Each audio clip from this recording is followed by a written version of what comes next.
नमस्कार दोस्तों, sweet Hindi inspired में आपका स्वागत है। इस वीडियो के माध्यम से आप किसी भी आदमी के मन के बात जान सकते हैं और मन के बात जानने के 3 नियम होता है। तो चलिए जानते हैं कि वह 3 कौन सा नियम होता है जो हम किसी भी आदमी के मन की बात जान सकते हैं। आज मैं आपको गौतम बुद्ध की एक कहानी सुनाता हूँ जो आपको दूसरों के मन को पढ़ने के तरीके सिखाएगी। बहुत समय पहले की बात है। एक छोटे से गांव में 2 भाई थे। बड़े भाई अंधा था, इसलिए वह हमेशा घर पर ही रहता था और छोटे भाई खेती करता। हालांकि खेतों में बहुत सारे जानवर थे और उनके कारण पूरी कृषि बर्बाद हो रही थी। इससे छोटे भाई को बहुत परेशानी हो रही थी। फिर एक दिन उसे ख्याल आया कि वह अपने अंधे बड़े भाई की मदद क्यों नहीं लेता ताकि वह खेतों से जानवरों को भगा सके, क्योंकि उसका बड़े भाई अंधा था। वह खेत में बैठकर जानवरों की आवाज सुनते ही उन्हें डरा सकता था। इस तरीके से हमारी कृषि बच सकती थी। इस सब कुछ सोचने के बाद उसने अपने खेत में एक छोटा सा झोपड़ी बनाया और अपने अंधे भाई को उसमें रखा। उससे कहा, भाई, अगर तुम किसी जानवर की आवाज सुनो तो जोर से चिल्लाओ और जानवर यहां से भाग जाएंगे। इससे हमारी फसलें बच जाएंगी। बड़ा भाई अपने छोटे भाई के विचार से सहमत हो गया और खेत में बैठने लगा। जब कभी उसे किसी जानवर की आवाज सुनाई पड़ती, वह तुरंत जोर से चिल्लाने लगता और जानवरों को डरा कर भगा देता। वे कई दिनों तक यह अभ्यास जारी रखते हैं। एक दिन एक हिरण उनके खेत में दौड़ रहा था और खेत को तोड़ कर भाग गया। हालांकि एक राजा भी वहां था। वह हिरण की पीछा कर रहा था। राजा का ध्यान अंधे भाई पर गया और उनसे पूछा, क्या तुमने यहाँ एक हिरण देखा है?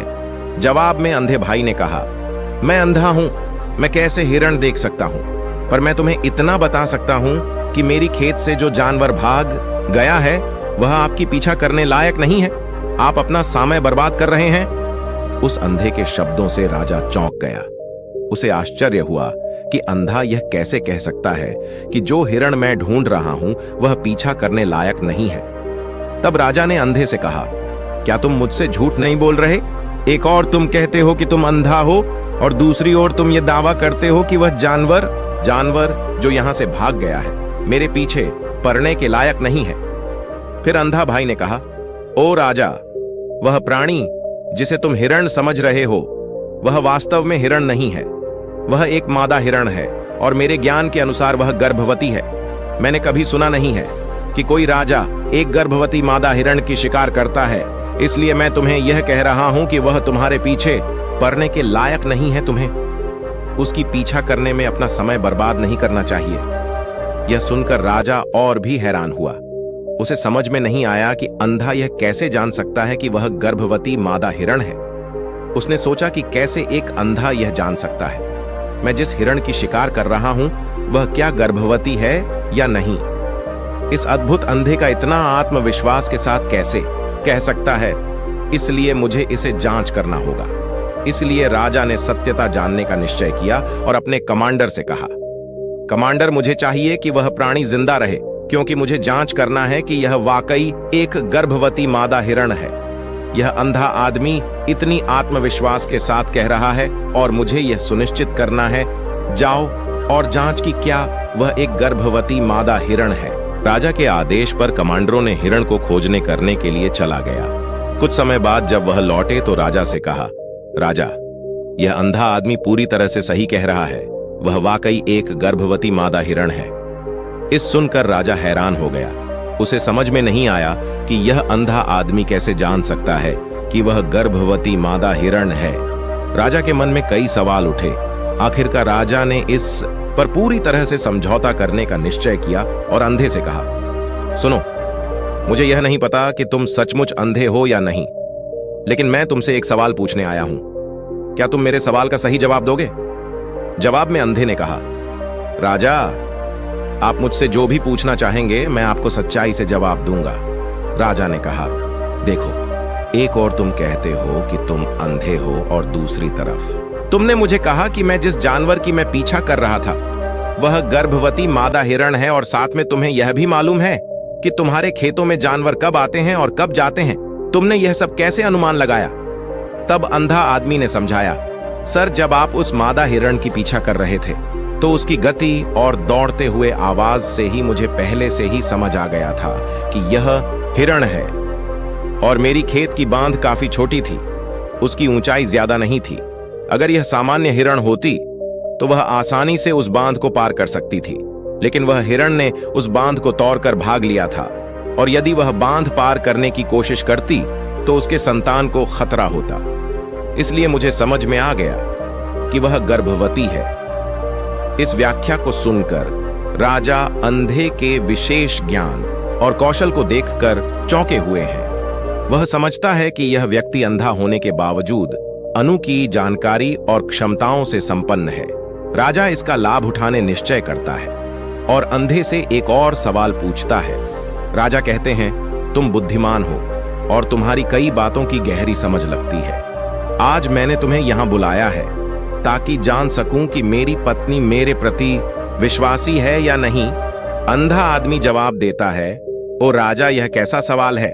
आपका विवाह कई सालों से चल रहा है और अब आप ऐसी बातें जानना चाहते हैं। ऐसे सवाल आपके मन में क्यों उत्पन्न हो रहे हैं? हालांकि राजा कहते हैं, तुम्हें इस सवाल का जवाब दे देना होगा। अगर तुम मुझे उत्तर नहीं दोगे तो मैं तुम्हें मृत्युदंड सजा दूंगा। राजा की धमक सुनकर अंधा कहता है, बहुत अच्छा, मैं तुम्हें तुम्हारे सवाल का जवाब दूंगा। ओ राजा, अगर तुम इस सवाल का जवाब चाहते हो तो तुम्हें मेरी एक सेवा करनी होगी। राजा पूछता है, मुझे बताओ, मुझे क्या करना होगा? व्यक्ति जवाब देता है, उसके लिए तुम्हें अपनी पत्नी को मेरे साथ एक कमरे में अकेले छोड़ देना होगा। यह सुनते ही पहले तो गुस्सा होता है, लेकिन कुछ समय सोचने के बाद वह उस व्यक्ति की बात मानता है और अपनी पत्नी को उसके साथ एक कमरे में भेजने का आदेश देता है। कमांडर उसका आदेश पालन करता है और अंधे आदमी और रानी को एक कमरे में अकेले छोड़ देता है। उस समय अंधा अपनी बात कहते हैं, मुझे तुम्हें छूना है। यह सुनते ही रानी बहुत गुस्से से भरी हो जाती है और अंधे को पीटने लगती है, कभी हाथों से तो कभी पैरों से और कभी पूरी ताकत से वह उसे बेहद बेरहमी से पीटती है। बाद में किसी तरह अंधा अपनी जान बचा लेता है और राजा के पास जाता है। उसने राजा से कहा, ओ राजा, आपकी पत्नी विश्वासी नहीं है। इस सुनते ही राजा बहुत गुस्से से भरकर अपनी तलवार निकालता है और सीधे अपनी पत्नी के पास जाता है। उसने उससे गुस्से में कहा, रानी, आज मैं तुमसे एक सवाल पूछूंगा और तुम्हें सच्चाई से जवाब देना होगा। अगर तुमने झूठा बोला तो मैं तुम्हारा सर तुरंत अलग कर दूंगा। उसने पूछा, मुझसे कहो, क्या तुम विश्वासी हो या नहीं? इस पर रानी ने कहा, ओ राजा, तुम मुझे मार दो, लेकिन मैं विश्वासी नहीं हूं। राजा बहुत खुश हुआ क्योंकि वह सब कुछ जो अंधे ने कहा था वह पूरी तरह से सच था। इस सुनते ही राजा तत्काल अंधे के पास जाता है और पूछता है, तुमने कैसे जान लिया कि मेरी पत्नी विश्वासी नहीं है? अंधा उत्तर देता है, ओ राजा, यह काफी सरल है। मैंने आपकी पत्नी से कहा कि मैं उसे छूना चाहता हूं और वह इतनी गुस्से में आ गई कि मुझे मारने लगी। वफादार औरत कैसे किसी अन्य पुरुष को छू सकती है? जब मैंने उससे कहा कि मैं उसे छूना चाहता हूं, वह मुझे इनकार कर सकती थी, लेकिन उसने मुझे मारना शुरू कर दिया और उस प्रक्रिया में उसने मेरे पूरे शरीर को छुआ। अब तुम मुझसे बताओ, इस प्रकार की औरत विश्वासी कैसे हो सकती है? राजा कहता है, तुम बहुत बुद्धिमान हो। ठीक है, तो चलो आगे बढ़ते हैं। उसके बाद वह जोर से कहता है, एक और सवाल का सही जवाब दो और मैं तुम्हें यहां से जाने दूंगा। राजा फिर पूछता है, मुझे बताओ, क्या मैं सचमुच अपने पिता का बेटा हूं या किसी और का? इस पर अंधा आदमी उत्तर देता है, ओ राजा, इससे तुम्हारा क्या लेना देना है? चाहे आपके माता पिता कौन हो, आप इस राज्य के राजा हो, तो इस सवाल को छोड़ दो। लेकिन राजा जिद करता है, नहीं, मुझे इस सवाल का सटीक जवाब चाहिए, वरना यह सवाल मुझे हमेशा परेशान करेगा। इसलिए मैं सच्चाई जानना चाहता हूं। अगर तुम सही जवाब दोगे तो मैं तुम्हें यहां से जाने दूंगा। अंधा आदमी उत्तर देता है, ओ राजा, मेरे लिए इस सवाल का उत्तर देने के लिए तुम्हें अपनी मां के पास जाने की कोई आवश्यकता नहीं है। मैं अभी बता सकता हूं कि तुम किसके बच्चे हो, लेकिन उससे पहले मैं चाहता हूं कि तुम मुझसे वादा करो कि तुम मुझसे गुस्सा नहीं करोगे। राजा कहता है, मैं वादा करता हूं कि मैं गुस्सा नहीं करूंगा। फिर आदमी जवाब देता है, ओ राजा, मैं तुम्हें बताने की आवश्यकता नहीं है कि तुम सचमुच अपने पिता के बच्चे हो। मैं तुम्हें अब बता दूं कि तुम मेरे स्वामी राजा और परमेश्वर के पुत्र हो। मैं वादा करता हूं कि मैं आपसे गुस्सा नहीं होऊंगा। फिर अंधा राजा से कहता है, तुम सचमुच अपने पिता के बच्चे हो, लेकिन तुम एक कंजूस व्यापारी की छाया में भी हो। यह सुनते ही राजा बहुत खुश हो जाता है और तत्काल अपनी माँ के पास जाता है। उससे कहता है, माँ कृपया मुझे सच बताओ, क्या मैं सचमुच अपने पिता का बच्चा हूँ या किसी अन्य का? अगर तुम मुझे सच नहीं बताओगी तो मैं यहाँ ही अपनी जान दे दूंगा।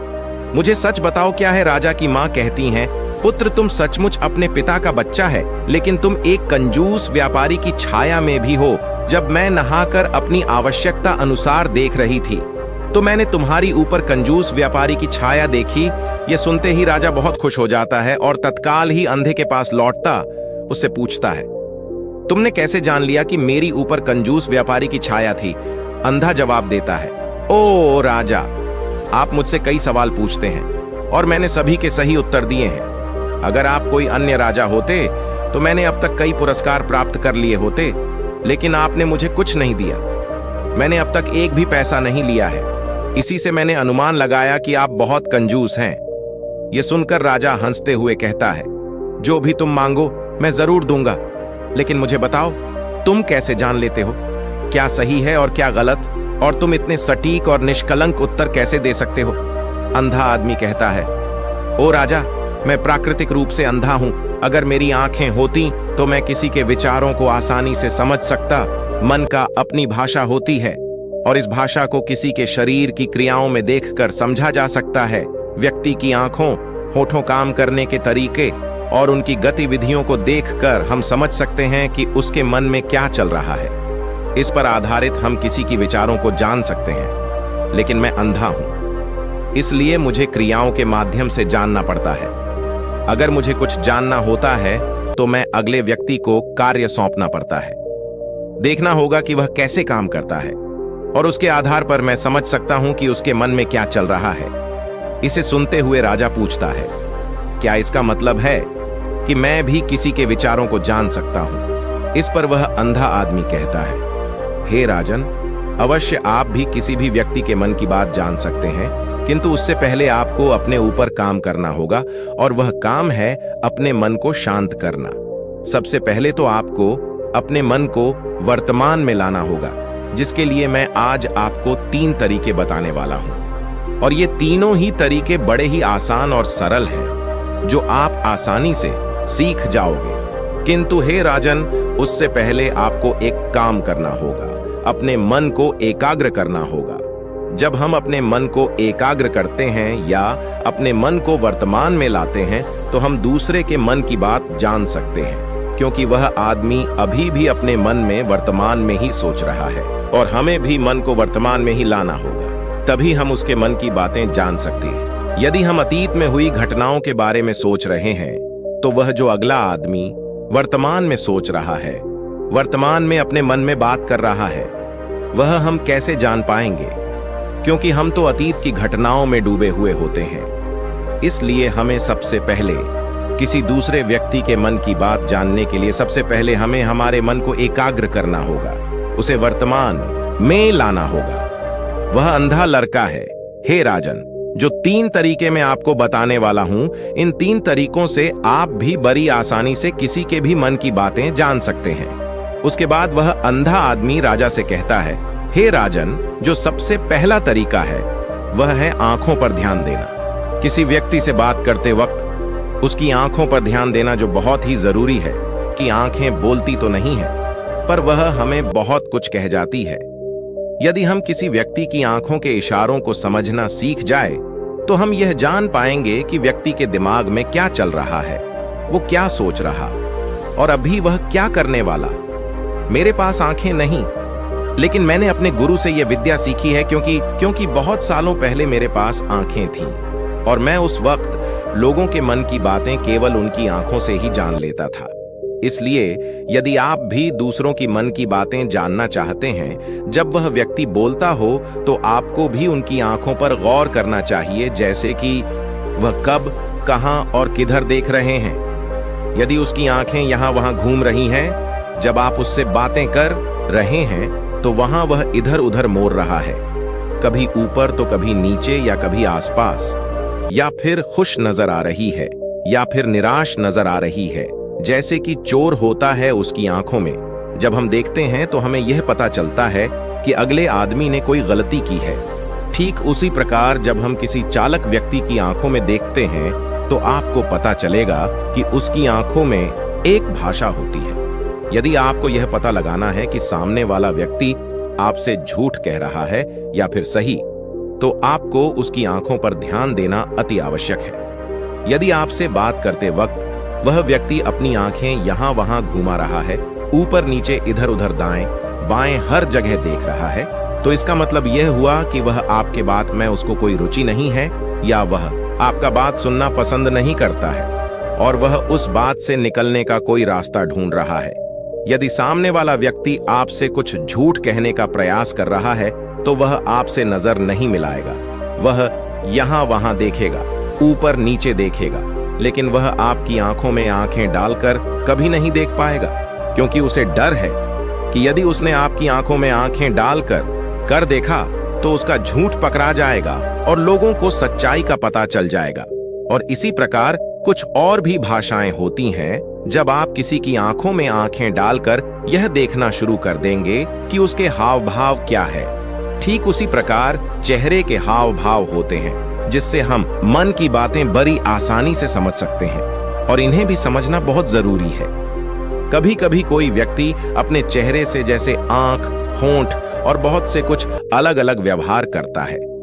यदि आप किसी व्यक्ति के चेहरे में गौर करेंगे तो आप आसानी से समझ पाएंगे कि वह व्यक्ति निराश है, जब व्यक्ति बहुत उदास है, या फिर वह बहुत खुश है, या फिर उससे कोई बहुत बड़ा दुख है।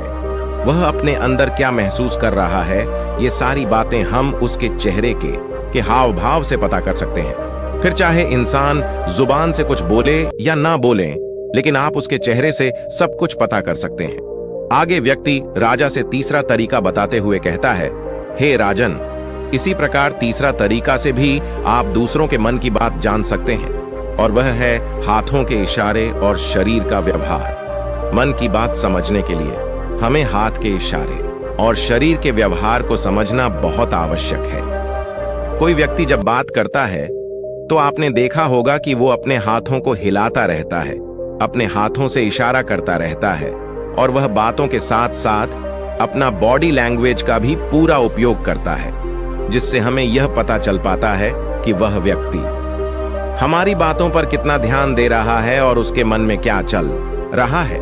ऐसी बहुत सी क्रियाएं होती हैं, उस पर हमें ध्यान देना अति आवश्यक। मन की बात को समझने के लिए हमें शरीर के व्यवहार को भी समझना पड़ता है। यदि हम इन 3 तरीकों को अच्छे से समझ लेते हैं तो हम बहुत जल्दी किसी भी व्यक्ति के मन की बातें बड़ी सरलता और सहजता से जान सकते हैं। इसलिए यदि आपको किसी के मन की बातें जानी है तो आपको उसकी आंखों पर, उसके चेहरे पर, उसके शरीर के हाव भाव को और उसके हाथों को ध्यानपूर्वक देखना और समझना होगा, जिससे आप यह समझ पाएंगे ये आखिरकार उसके मन में क्या चल रहा है और वह क्या सोच रहा है। लेकिन उनसे पहले आपको अपने मन को एकाग्र करना होगा, शांत करना होगा और अपने मन को वर्तमान में लाना होगा। तभी आप उस व्यक्ति की इन सभी क्रियाओं पर ध्यान पाएंगे और उन्हें समझ पाएंगे। अन्यथा आप यदि अतीत की घटनाओं या भविष्य की योजनाओं में व्यस्त हैं तो आप उस व्यक्ति के हाव भाव पर कभी ध्यान ही नहीं कर पाएंगे और ना ही आप कभी यह समझ पाएंगे कि आखिर उस व्यक्ति के मन में क्या चल रहा है, वह क्या सोच रहा है। आपने देखा होगा कि ऐसे कई बड़े संत महात्मा हैं जो पहले आपको बड़ी ही शांति से आपको देखते हैं और आपको देखकर ही बता देते हैं कि आपके मन में क्या चल रहा है, आप उनसे क्या जानने आए हैं। इसका सबसे बड़ा प्रमुख कारण यही है जो वह दूसरे के मन की बात पढ़ लेते हैं कि वह आपको पढ़ सकते हैं, आपको समझ सकते हैं, आपकी मन की बातें जान सकते हैं, क्योंकि उनका मन एकाग्र है, शांत है, और यही कारण है कि वह आपके मन की बातें बड़ी सरलता से समझ पाते हैं। यह कहकर वह अंधा लड़का अपने घर जाने की अनुमति मांगी उस राजा से। तब राजा ने उस लड़के को ढेर सारी उपहार दान किया और वह अंधा लड़का वहां से अपने घर चल गया। आप अपने कमेंट्स के द्वारा हमें अवश्य बताएं वीडियो कैसी लगी। पसंद आने पर लाइक और शेयर करें ऐसी ही और मोटिवेशनल वीडियो देखने के लिए हमारे YouTube चैनल सब्सक्राइब कर लीजिए।